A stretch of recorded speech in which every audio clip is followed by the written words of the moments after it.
When we think about leadership, it's easy to picture strength, decisive action, sharp instincts, a commitment to unwavering confidence. But here's the thing nobody talks about enough: mistakes.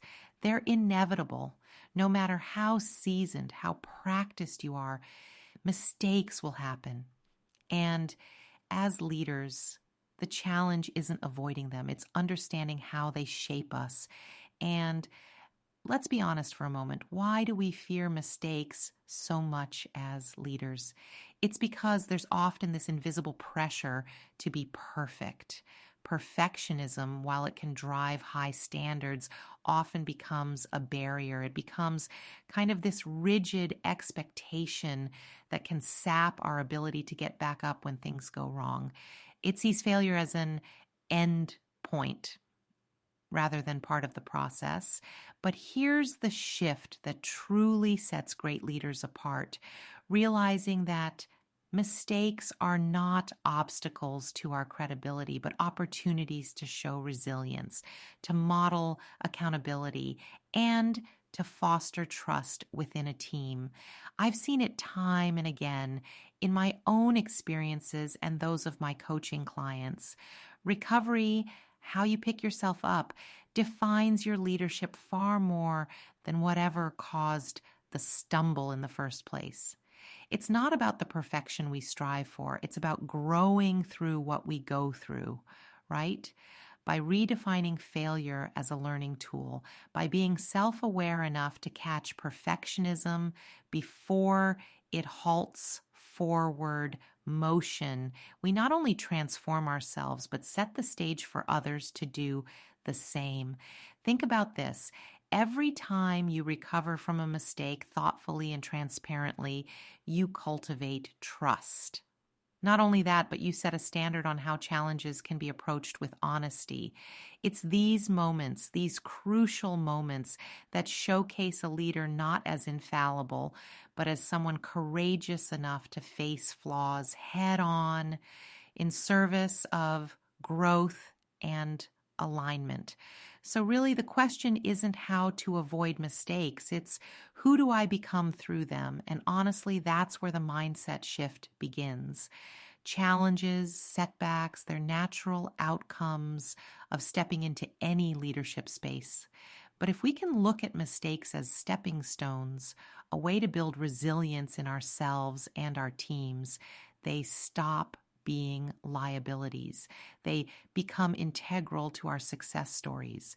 Okay, so let's dive into this 6-step framework, because honestly, having a clear process to lean on when mistakes happen is a game changer.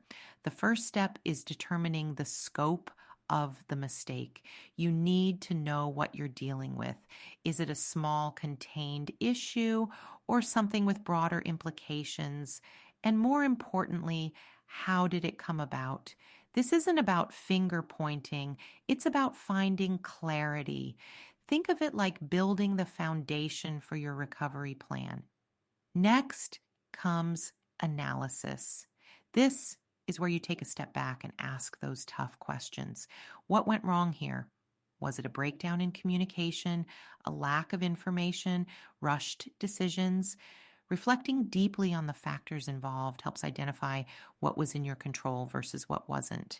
I mean, you can't fix what you don't understand, right? Let me give you an example.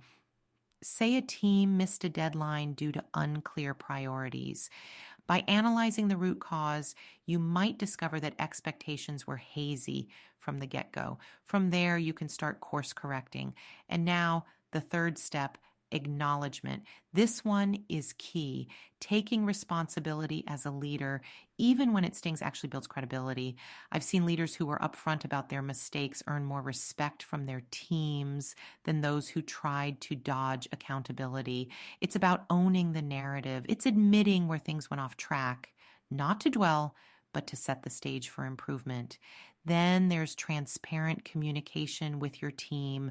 Mistakes, when handled openly, can actually bring people together.